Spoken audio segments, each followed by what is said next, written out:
السلام علیکم ورحمۃ اللہ وبرکاتہ۔ کیا حال ہے سب کا؟ الحمد للہ، نحمدہ ونصلی علی رسولہ الکریم، اما بعد فاعوذ باللہ من الشیطان الرجیم، بسم اللہ الرحمن الرحیم، رب اشرح لی صدری ویسر لی امری واحلل عقدۃ من لسانی یفقہوا قولی۔ دوائے کا کیا مطلب ہوتا ہے؟ دوائی کیا چیز ہوتی ہے؟ دوا اصل لفظ تو دوا ہے، تو دوائے اے جو ہے یہ کی کے لیے لکھا ہے۔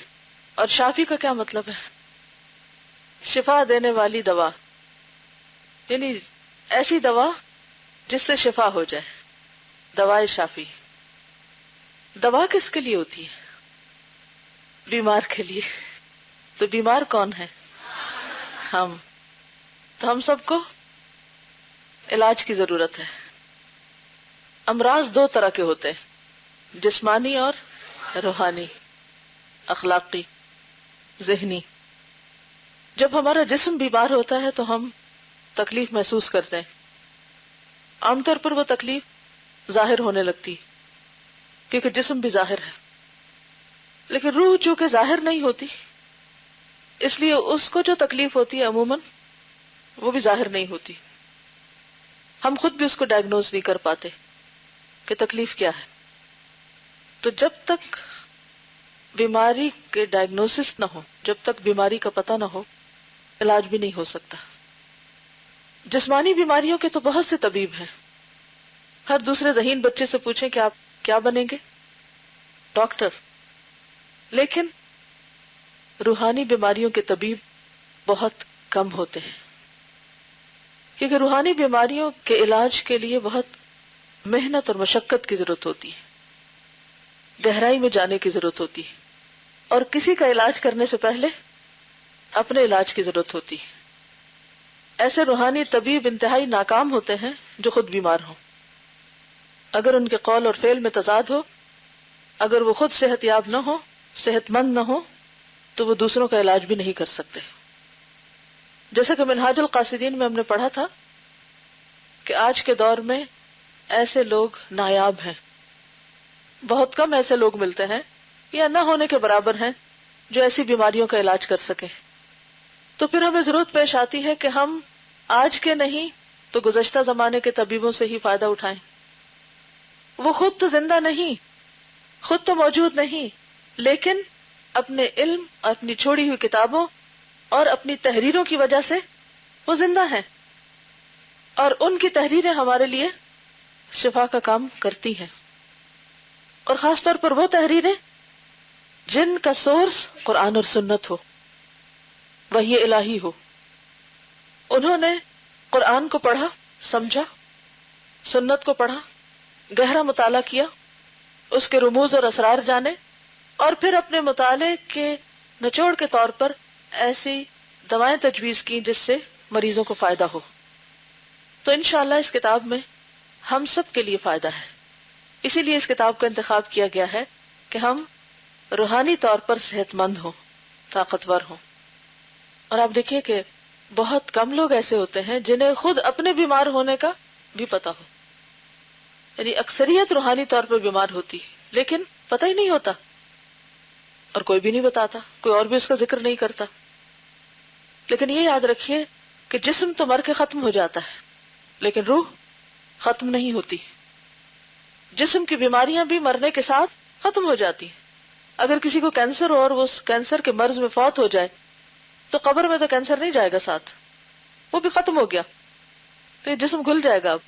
لیکن اگر کسی کی روح کو کینسر لاحق ہو، روحانی طور پر وہ کسی خرابی کا شکار ہو، اس کا ایمان درست نہ ہو، اخلاق درست نہ ہو، ذہن درست نہ ہو، سوچ درست نہ ہو، زندگی کے بارے میں، آخرت کے بارے میں پرسپشن اس کا درست نہ ہو، اور وہ کسی ایسی خرابی کا شکار ہو، تو مر کے وہ خرابی ختم نہیں ہوگی، وہ ساتھ جائے گی، اور جو چیز ساتھ جائے گی پھر اس کا ازالہ مرنے کے بعد نہیں کیا جا سکتا۔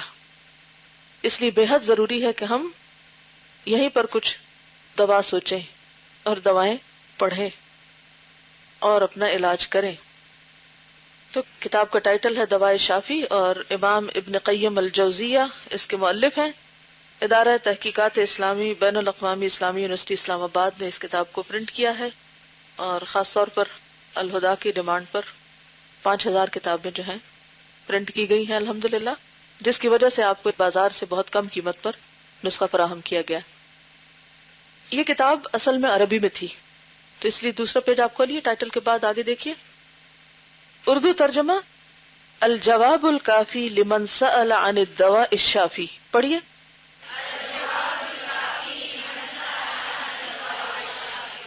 یہ ہے اصل نام کتاب کا، اور یہ آپ کو عربی میں پڑھنا آنا چاہیے۔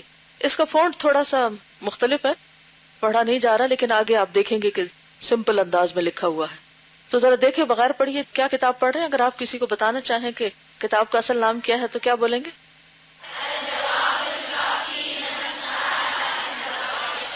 گڈ، ماشاء اللہ۔ مصنف ہے اس کے امام ابن قیم الجوزیہ، مترجم ہے، بہت سے لوگ اس کو مترجم پڑھتے ہیں۔ مترجم کا معنی پتہ ہے کیا؟ جس کو رجم کیا جائے۔ مترجم تو رجم کرنے والا، اور مترجم جس کو پتھر مارے جائیں، تو یہ لفظ ہے مترجم، ترجمہ کرنے والا، ٹرانسلیٹر، ٹھیک ہے؟ تو آج کے بعد کسی کو مترجم نہیں کہنا۔ جی، نظر ثانی کا کیا مطلب ہوتا ہے؟ دوسری نظر۔ دوسری نظر جائز ہے؟ کتاب پر جائز ہے، کتاب کو دہرایا جا سکتا ہے۔ تو دو لوگوں نے کیا ہے نظر ثانی، عبد القدوس ہاشمی اور ایم ایس ناز، ٹھیک ہے؟ اس کا مطلب یہ ہے کہ ایک تو کتاب لکھی گئی عربی میں، پھر کیا ہوا؟ ترجمہ ہوا، پھر کیا ہوا؟ نظر ثانی ہوئی، پھر نظر ثانی ہوئی، یعنی دو لوگوں نے اس کی نظر ثانی کی۔ تو ان سب باتوں کے بتانے کا مقصد کیا ہے کہ ترجمہ کافی حد تک اصل کتاب کے قریب ہے، یعنی اس میں کافی اصلاح کی گئی ہے۔ اصل کتاب جو ہے عربی میں، پھر انشاءاللہ میں عربی میں بھی ساتھ ساتھ اس کو پڑھ کے دیکھوں گی۔ بعض اوقات عربی میں پڑھنے کا مزہ کچھ اور ہی ہوتا ہے، تو انشاءاللہ اس سے بھی فائدہ اٹھائیں گے۔ یہاں پر آپ دیکھ رہے ہیں کہ ٹائٹل پیج کے بیک پر قوائف فہرست سازی دوران طباعت ابن قیم الجوزیہ محمد بن ابی بکر، ان کی تاریخ پیدائش اور وفات ہے 1291 سے 1350 عیسوی۔ اب سے کتنے سو سال پہلے کے 1291 کو پیدا ہوئے تھے، اب کیا ہے 2009، تقریباً 700-800 سال پہلے کے، ٹھیک ہے۔ دوائے شافی اردو ترجمہ الجواب الکافی لمن سأل عن الدواء الشافی، مصنفہ، اس کا کیا مطلب ہے؟ مصنفہ کوئی عورت ہے؟ پہلے انہوں نے لکھا تھا مصنف اور اب لکھ دیا مصنفہ، تو پھر حقیقت کیا ہے؟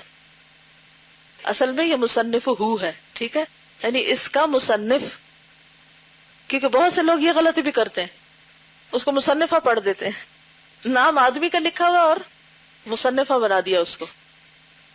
مصنف ہو امام محمد بن ابی بکر ابن قیم الجوزیہ، مترجم محمد اسماعیل گودھروی، نظر ثانی، اور اس میں نمبر 1 دعا، دوسرا واعظ و ارشاد، اور 3 اخلاق اسلامی، یعنی یہ کتاب ان 3 موضوعات پر محیط ہے، یعنی یہ 3 چیزیں اس میں آپ کو ملیں گی، نمبر 1، نمبر 2 اور نمبر 3۔ یعنی اگر آپ لائبریری میں جائیں تو ان ٹائٹلز کے تحت یہ کتاب آپ کو کیٹلاگ میں مل جائے گی، ٹھیک ہے، یعنی اسے کیٹیگرائز اس طریقے پر کیا گیا۔ تو ڈائریکٹ ہم تقدیم پہ آ جاتے ہیں۔ تقدیم کا کیا معنی ہوتا ہے؟ جس کو پیش لفظ بھی کہتے ہیں۔ تقدیم کا لفظ ہے قدم یقدم تقدیم، آگے بھیجنا۔ انگریزی میں کیا لکھتے ہیں؟ پریفیس یا فورورڈ۔ اوکے، تاریخ کا طالب علم جانتا ہے کہ ماضی میں بہت سی قومیں گمنامی کے عالم سے اٹھی اور درجہ بدرجہ ترقی کی منزلیں طے کرتی ہوئی تہذیبی عروج تک پہنچی۔ تہذیبی عروج کیا مطلب؟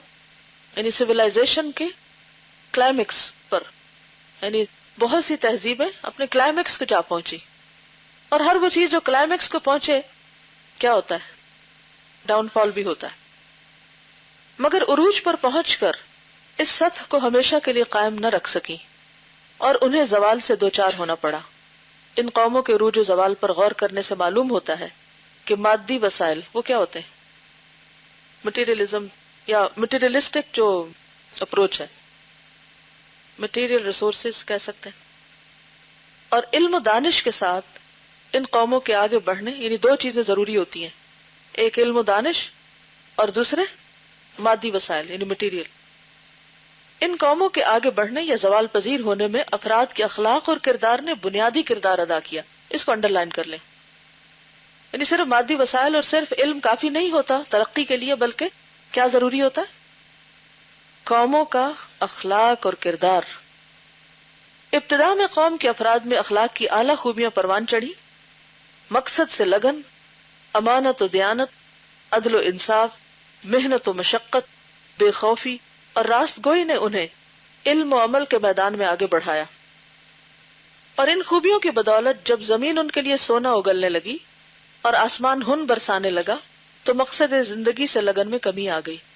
ہن کیا ہوتا ہے؟ حیدرآباد دکن کا نام سنا ہے؟ کس چیز کے لیے مشہور ہے وہ؟ کیا تھا وہاں؟ کون سی جگہ ہے دنیا میں وہ؟ انڈیا میں تو وہاں مسلم اکثریت تھی اور وہاں مسلمانوں کی اپنی حکومت بھی تھی، ٹھیک ہے؟ نواب حیدرآباد دکن مشہور تھا، تو ان کا اپنا ایک سکہ بھی تھا، گولڈ کا سکہ، تو اس سکے کا نام ہن تھا، اس کو پگوڈا بھی کہتے ہیں، پگوڈا PAGODA، ٹھیک ہے؟ سکے کا نام جیسے گولڈ کوائن ہے، ٹھیک؟ تو زمین سونا اگلنے لگی اور آسمان ہن برسانے لگا، یعنی اوپر سے بھی سکے اترنے لگے، نہیں ہر طرف سے مال و دولت کی فراوانی ہو گئی، تو مقصد زندگی سے لگن میں کمی آ گئی۔ جب دنیا کی عیش و عشرت بڑھتی ہے تو عموماً لوگ آخرت بھول جاتے ہیں، زندگی کا مقصد بھول جاتے ہیں کہ دنیا میں آئے کیوں تھے۔ عدل و انصاف کی جگہ مفاد پرستی نے لے لی، محنت و مشقت کاہلی اور آرام طلبی سے بدل گئی، عیش و نشاط کے ولولے پروان چڑھنے لگے جیسے اندلس میں ہوا، اور بے خوفی اور راست گوئی کی جگہ مصلحت کوشی نے لے لی۔ بے خوفی اور راست گوئی کیا ہوتا ہے؟ سچ بولنا، سچ بولنے کے بجائے کمپرومائز کرنے لگے، مصلحتوں کا شکار ہوئے لوگ۔ اخلاق کی اس تبدیلی نے اپنا رنگ دکھانا شروع کیا، اور چند نسلوں کے بعد واضح ہوا کہ مقابلے کی اس دنیا میں کوئی دوسری باصلاحیت اور با اخلاق قوم آگے بڑھ گئی، یعنی وہ قوم پیچھے چلی گئی جس کے اندر یہ چیزیں پیدا ہوئی، اور دوسری قوم آگے بڑھ گئی۔ امت مسلمہ نے درجہ بدرجہ تیسری صدی ہجری کے وسط تک عروج و ترقی کی منزلیں سر کی، سر کی نہیں یعنی سر کی، سر کی کا کیا مطلب ہے؟ طے کی، پار کی۔ اور پھر وہ وقت آیا کہ علم و دانش کے عظیم ورثے کے مالک عباسی حکمران نہ اپنی رعایا کا دفاع کر سکے اور نہ اپنی تہذیبی میراث ہی کو بچانے میں کامیاب ہوئے۔ وسطی ایشیا، سینٹرل ایشیا سے اٹھنے والے تاتاریوں نے عروس البلاد، شہروں کی دلہن، بغداد کی اینٹ سے اینٹ بجا دی، اور سادی شیرازی کے بقول آسماں را حق بود گرخوں بگرید بر زمین بر زوال ملک مستعصم امیر المومنین۔ فارسی کا شعر ہے، اس کا مطلب یہ ہے آسمان آسمان را کو حق حق ہے، حق بود حق ہے، یعنی آسمان کو یہ حق حاصل ہے، گر خوں بگریا یعنی خون کے آنسو روئے، بر زمین زمین پر، یعنی آسمان سے خون کے آنسو زمین پر آئے تو یہ بے جانا ہوگا، آسمان کو رونا ہی چاہیے۔ کس بات پر؟ بر زوال، زوال پر، ملک مستعصم، مستعصم باللہ کی حکومت، امیر المومنین جو اس وقت عباسی خلافت کے امیر المومنین تھے۔ عباسی خلافت جب ختم ہوئی تو اس وقت آخری کیلف کون تھے؟ مستعصم۔ یعنی اتنا برا حال کیا تھا تاتاریوں نے، اس تفصیل میں جانے کی ضرورت نہیں، لیکن وہ اصل میں اسلامی تہذیب کا وہ جو عروج تھا اس کے بعد زوال کی آخری حد تھی۔ انحطاط، انحطاط کس کو کہتے ہیں؟ ڈکلائن۔ انحطاط کی اس گھڑی میں اہل عزم و ہمت نے شکست خوردہ مسلمانوں کی رہنمائی کا فریضہ انجام دیا۔ کس نے ہمت کی؟ علماء نے۔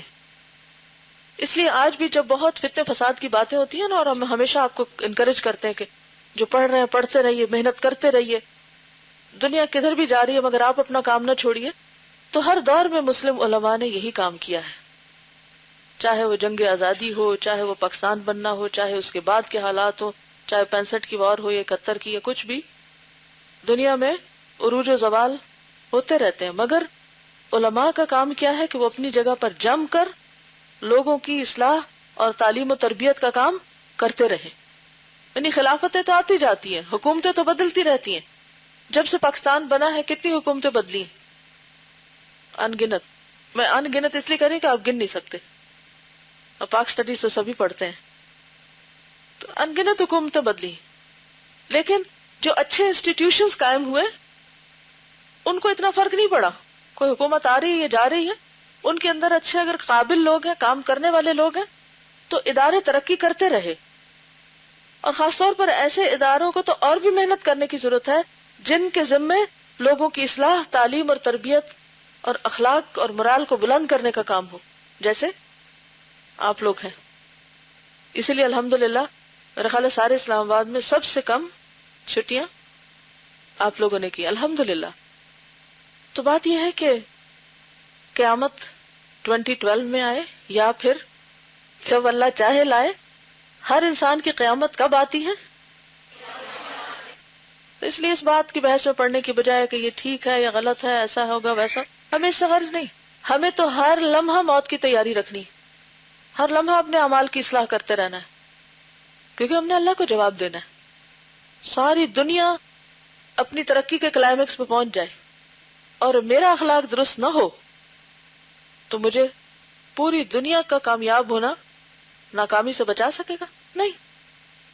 اور اگر پوری دنیا میں کوئی فتنہ فساد ہو جائے اور میرا ایمان سلامت ہے تو انشاءاللہ آگے خیر ہوگی اللہ کے رحم فضل و کرم سے. تو سب سے زیادہ جس چیز کی فکر کرنے کی ضرورت ہے وہ کیا ہے؟ اپنے اور دوسروں کے ایمان کی سلامتی، اعمال اور اخلاق اور کردار کی درستگی. اور یہ فریضہ کسی حال میں بھی ختم نہیں ہو سکتا اور نہ اس سے روگردانی کی جا سکتی ہے، کیونکہ ہر دور میں جب بھی مسلمانوں کے اندر زوال ہو تو دور زوال میں اہل عزم و ہمت نے شکست خوردہ مسلمانوں کی رہنمائی کا فریضہ انجام دیا اور صورتحال بدلنے کے لیے اسی آب بقا کی جانب توجہ دلائی. آب بقا، بقا کا کیا مطلب؟ باقی رہنے والا پانی، یعنی علم ہدایت، جس نے صحرائے عرب کے باسیوں نے رہنے والوں کو علم و دانش کا امین بنا دیا تھا اور انہیں جہاں بانی و جہاں آرائی کی خوبیوں سے متصف کر دیا تھا. ان اہل عزم و ہمت میں سے ایک علامہ ابن قیم الجوزیہ تھے. انہوں نے اپنی تحریروں سے مایوس اور نا امید افراد معاشرہ کو بامقصد زندگی گزارنے کا پیغام دیا. پوچھنے والے پوچھتے تھے، اس دور میں جب مسلمان شکست خوردہ تھے تو لوگ کس طرح کے سوال کرتے تھے؟ ایک شخص مصیبت میں گرفتار ہے، اس کی مایوسی اور نا امیدی نہایت بڑھ چکی ہے اور وہ سمجھ رہا ہے کہ اگر یہ مصیبت اور ابتلا یوں ہی رہی تو اس کی دنیا اور آخرت دونوں تباہ ہو جائیں گے. اس مصیبت اور ابتلا کہتے ہیں آزمائش کو، کہ دفعیے کے لیے، دفعیے یعنی دور کرنے کے لیے، دفع کرنے کے لیے ہم یعنی تمام قسم کی کوششیں اور طریقے آزمائے جا چکے ہیں، لیکن یہ کسی طرح دور ہوتی نظر نہیں آتی، بلکہ اس میں اضافہ ہی ہوتا جاتا ہے، یعنی مایوسی بڑھتی ہی جاتی ہے. اس قسم کی مصیبت اور ابتلا کے دفعیے کے لیے کیا تدبیر اختیار کی جائے، کیا جائے، اور کون سا طریقہ اختیار کیا جائے کہ اللہ تعالیٰ اپنے اس بندے پر رحمت فرمائے؟ ہو سکتا ہے آپ کو بھی کبھی کسی ایسے شخص سے واسطہ پڑا ہو، اور اگر نہیں تو زندگی میں پڑ سکتا ہے. ورنہ عام روزمرہ زندگی میں بھی آپ نے دیکھا ہوگا کہ لوگ جب اپنے دل کی باتیں کرتے ہیں تو اسی قسم کی مشکلات کا اظہار کرتے ہیں. ہر ایک کے سامنے تو لوگ نہیں کھولتے، لیکن جہاں کسی مہربان کو دیکھتے ہیں وہاں اپنی اس پریشانی کا ذکر کرتے ہیں. بعض لوگوں کی عام مشکل کیا ہوتی ہے کہ میں اپنی اصلاح کرنا چاہتی ہوں، میں ریاکاری سے بچنا چاہتی ہوں، میں اس مشکل سے اس مشکل سے نکلنا چاہتی ہوں، اب میں کروں تو کروں کیا؟ میں نے ہر طریقہ آزما لیا، مجھے اپنی اصلاح کا کوئی راستہ نظر نہیں آتا. اس قسم کی کم یا درمیانے درجے کی مایوسی عام طور پر لوگوں میں اکثریت میں دیکھی گئی ہے کہ جو اپنے اصلاح احوال سے پریشان رہتے ہیں، ہے نا؟ آپ لوگوں میں سے تو نہیں کبھی ایسی کوئی پریشانی کسی کو لاحق؟ سبھی کو ہوتی ہے تقریباً. پھر کیا کیا جائے؟ اس سوال کا جواب علامہ ابن قیم الجوزیہ نے الجواب الکافی لمن سأل عن الدواء الشافی کے نام سے لکھا. ٹھیک ہے، تو پڑھنی چاہیے نہیں کتاب، انشاءاللہ اللہ نے چاہا تو فائدہ ہوگا. انہوں نے قرآن و حدیث اور آثار صحابہ کی روشنی میں تعلق باللہ کی استواری کا کیا مطلب ہے؟ درستگی اور استحکام کے لیے دعا کی اہمیت واضح کی. اعلیٰ اخلاق سے دوری کے نتیجے میں انسان جن خرابیوں اور گناہوں کا شکار ہوتا ہے ان سے بچنے کی تلقین کی، توبہ استغفار کی اہمیت واضح کی، اور ایک مسلمان کو اپنی دنیا اور آخرت سنوارنے کی جانب توجہ دلائی۔ الجواب الکافی کے آخری حصے میں مرض عشق کی ہلاکتوں کا ذکر کیا گیا ہے۔ جب کوئی قوم اخلاق باختہ ہوتی ہے نا، تو اس میں سب سے زیادہ جو مرض پریویل کرتا ہے وہ کیا ہوتا ہے؟ مرض عشق۔ اور آپ دیکھیں آج کل اس کے جو اظہار کے مختلف طریقے ہیں وہ کہاں کہاں نظر آتے ہیں، کس کس جگہ؟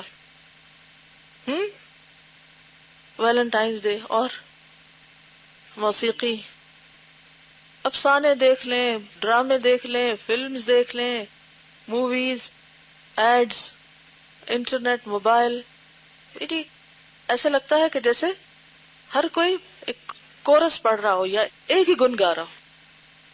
یہ کسی بھی قوم کے زوال کی علامت ہوتی ہے، کیونکہ ان کی زندگی میں اعلیٰ مقصد کوئی نہیں ہے، لہٰذا وہ کس پہ اتر آئے ہیں؟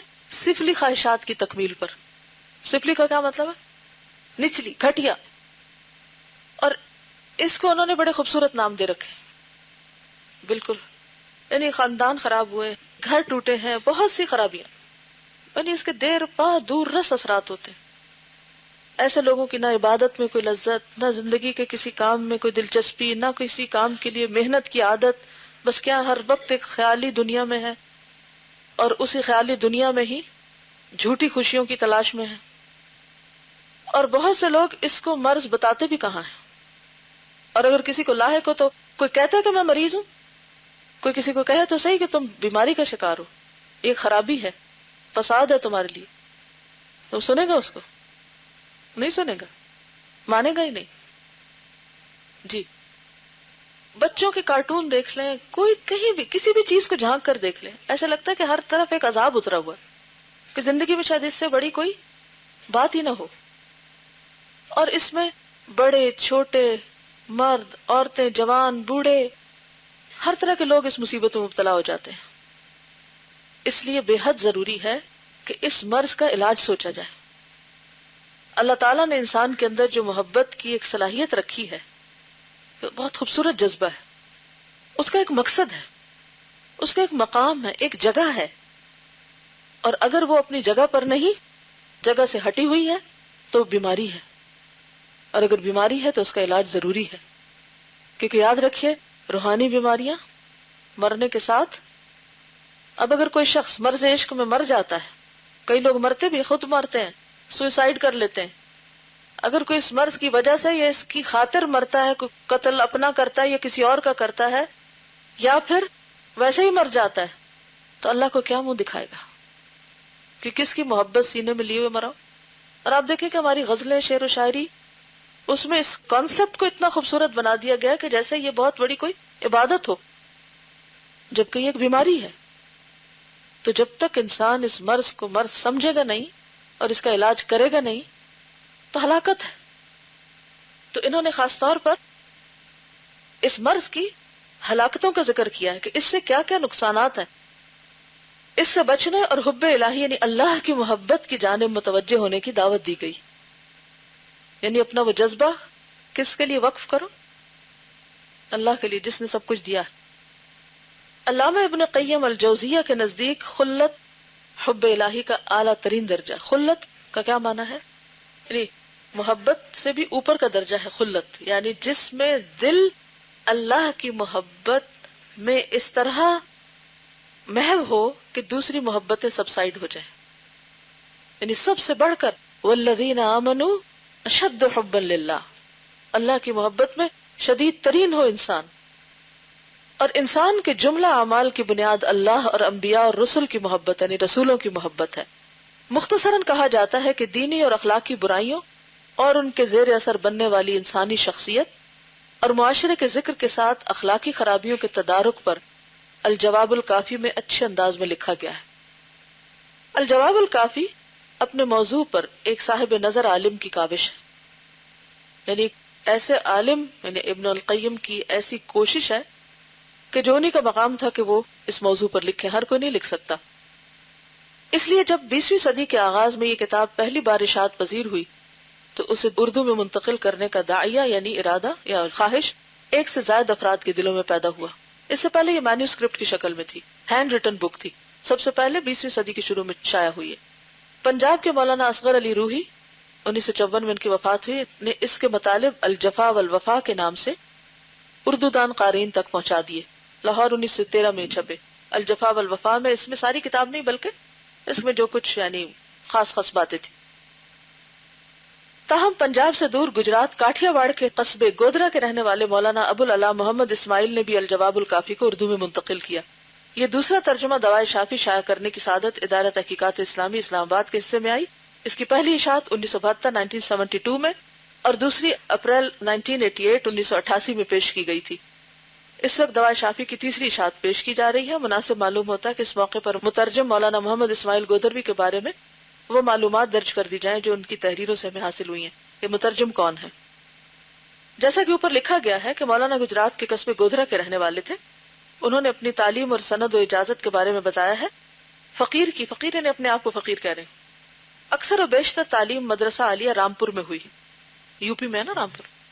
معقولات یعنی منطق وغیرہ، عقل سے، فقہ، اصول فقہ، تفسیر اور دیگر علوم و فنون کی سند حضرت علامہ مولانا ابو الافضال فضل حق رامپوری پرنسپل مدرسہ سے مجھے ملی، جو مشہور خیر آبادی خاندان کے ایک جلیل القدر اور جامع کمالات فاضل تھے۔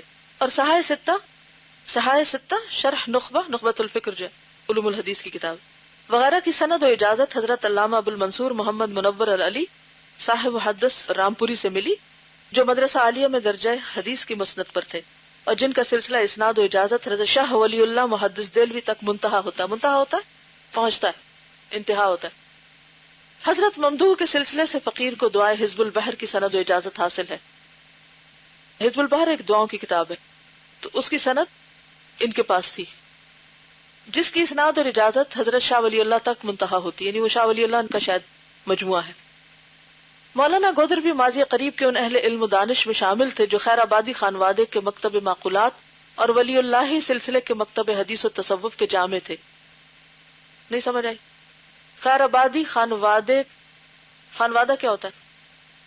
خاندان کے مکتب معقولات، مکتب یعنی انسٹیٹیوٹ، معقولات جس میں یعنی لاجک وغیرہ سے متعلق علوم، اور ولی اللہ شاہ ولی اللہ محدث دہلوی جو ہیں ان کا جو مکتب یعنی ان کا جو اسکول آف تھاٹ ہے حدیث و تصوف کا، اس سے متعلق ہے، یعنی اس سے بلانگ کرتے ہیں۔ ٹھیک ہے، وہ بڑے فاضل بزرگ تھے مگر ابنائے زمانہ نے ان کی چندہ قدر نہ کی، کسی کو پتہ ہی نہیں کہ کون تھے۔ تقسیم ہند کے بعد معاشی مسائل کا شکار رہے، یعنی غریب تھے۔ فروری 1955 کے خط میں انہوں نے لکھا تھا تقریباً 4 سال سے نیم فاقہ وقت گزر رہا ہے، یعنی کھانے کو نہیں ملتا۔ ابتلاء یعنی آزمائشیں اور صدمات نے مختلف امراض کا شکار بنا رکھا ہے، بیمار ہیں جسمانی طور پر بھی، صدمے پے در پے۔ وَلَنَبْلُوَنَّكُمْ بِشَيْءٍ مِّنَ الْخَوْفِ وَالْجُوعِ وَنَقْصٍ مِّنَ الْأَمْوَالِ وَالْأَنفُسِ وَالثَّمَرَاتِ، یعنی مشکلات کا شکار رہے۔ ایک طرف عیالداری یعنی بال بچے، دوسری طرف معاشی مشکلات، کمائی کا ذریعہ کوئی نہیں، اور سہارا صرف خدا کی ذات کا، اور بس معاشی دشواریوں کی وجہ سے احقر کا مطلب کیا؟ یعنی ہمبل انداز ہے، خود کو ظاہر کریں، اپنا کتب خانہ فروخت کرنا چاہتا ہے، یعنی کتابیں بیچنا چاہتے ہیں، تو اور کوئی ذریعہ آمدنی نہیں۔ کاش کوئی معاشی سہولت میسر آ جاتی اور کم از کم میری زندگی تک تو یہ کتب خانہ میرے ذوق مطالعہ کا سامان بنا رہتا۔ اس تنگ دستی کے باوجود انہوں نے قلم و کرتاس سے تعلق برقرار رکھا۔ کوئی ہے ہم میں سے ایسا کہ جس کے اوپر اتنی مشکلات ہو اور پھر بھی وہ لکھنے پڑھنے کا کام کرے؟ کیا سبق ملتا ہے اس سے؟ ہاں، کہ ہر حال میں کام کرو۔ ہم کس بات کا انتظار کرتے رہتے ہیں؟ حالات اچھے ہو جائیں، پھر آج بیمار تھی، آج مہمان آ گئے، آج فلاں نے مجھے ہرٹ کر دیا تو ڈسٹرب ہو گئی مینٹلی، اور آج موڈ ہی نہیں تھا، اور آج سردی بہت تھی، اور آج تو بھوک لگی، اور آج چائے نہیں ملی تو سر درد ہو گئی۔ تو آج کس قدر بہانے ہوتے ہیں ہمارے پاس، جس کی وجہ سے ہم جو کرنا چاہتے ہیں وہ نہیں کرتے، ہے نا مشکل۔ لیکن انہوں نے ان مشکلات میں بھی، یعنی بھوک بھی ہے، گھر والوں کی بھی فکر ہے، صدمے بھی ہیں، بیماری بھی ہے، اور کام کرتے جا رہے ہیں۔ کتاب کا ترجمہ کر دیا، اور اگر یہ نہ کرتے تو آپ کو عربی میں پڑھنی پڑتی، پھر آپ دیکھتے تھے کتنے لوگ اس میں سے پڑھنے کے قابل ہوتے۔ اصل میں جس نے کام کرنا ہوتا نا وہ ہر حال میں کر لے. جس نے نہیں کرنا اس کے لیے 100 بہانے. تو ہمیں اپنا آپ دیکھ لینا چاہیے کہ ہم کس میں شامل ہوتے ہیں, بہانہ خوروں میں یا پھر کام کرنے والوں میں. اور رسائل اور جرائد میں ان کی تحریریں مسلسل شائع ہوتی رہیں. 5 ستمبر 1963 کو اپنے وطن میں فوت ہوئے, یعنی 1963 میں فوت ہو گئے, یعنی انڈیا میں. مولانا گودربی کی علمی یادگاروں میں امام ابن تیمیہ, امام ابن قیم الجوزیہ اور شاہ ولی اللہ کی چند کتابوں کے تراجم ہیں. ان میں امام ابن تیمیہ کی السیاست الشرعیہ کتاب کا نام ہے, اس کا ترجمہ کیا انہوں نے. ابن قیم الجوزیہ کی الجواب الکافی اور شاہ ولی اللہ کی حجت اللہ البالغہ. نام تو سنا میں نے اس کتاب کا اکثریت ہے, اس کا بھی ترجمہ انہوں نے کیا کہ ترجمے بالخصوص اہم ہیں. ولی اللہ علوم و معارف کے بعد جاننے والوں نے ان کے آخر و ذکر ترجمے کو حجت اللہ البالغہ کے دوسرے اردو ترجموں پر فوقیت دی. یعنی یہ کتاب کئی لوگوں نے کی مگر سب سے اچھا ترجمہ انہی کا ہے. وفات سے کچھ پہلے انہوں نے المصوہ کا ترجمہ بھی مکمل کر لیا تھا, یہ بھی شاہ ولی اللہ کی کتاب ہے. نیز انہوں نے شاہ ولی اللہ کی سیرت پر ایک رسالہ لکھا تھا جو مولانا محمد صورتی نے قرول باغ دہلی سے شائع کیا. یعنی شاہ ولی اللہ کی لائف ہسٹری بھی لکھی, انہوں نے بایوگرافی لکھی. ان کے علاوہ اسلامی معاشرہ, اصلاح الامہ اور سیرت خلفائے راشدین کے ناموں سے بھی ان کی کتابیں چھپی ہیں. الجواب الکافی کے ترجمے دوائے شافی پر مولانا عبد القدوس ہاشمی 1989 نے نظر ثانی کی تھی, یہ بھی فوت ہو چکے ہیں. یہ جو میم ہے نا چھوٹا سا, اس کا کیا معنی ہوتا ہے؟ متوفا. متوفی نہیں پڑھتے اس کو بھی, کیا فرق ہے؟ متوفی کا کیا معنی ہوتا ہے؟ فوت کرنے والا, اور وہ کون ہے؟ اور متوفا جو فوت ہو, جس کو فوت کیا جائے. تو بہت سے لوگ متوفا کو متوفی پڑھتے رہتے ہیں, تو اس کی بھی اصلاح کر لیجئے. مگر انہوں نے فصلوں کے عنوانات جو جملوں کی صورت میں تھے اللہ حال ہی قائم رہنے دیے, اور مترجم نے املا اور رموز اوقاف یعنی پنکچویشن استعمال کرنے کا جو طریقہ اختیار کیا تھا اس میں کوئی زیادہ رد و بدل نہ کیا. دوائے شافی کی دوسری اشاعت میں ادارے کے رکن ڈاکٹر ایم ایس ناز نے عنوانات مختصر کیے. عنوانات کیا ہوتے ہیں؟ ٹائٹلز. ان کو ذرا بریف کیا.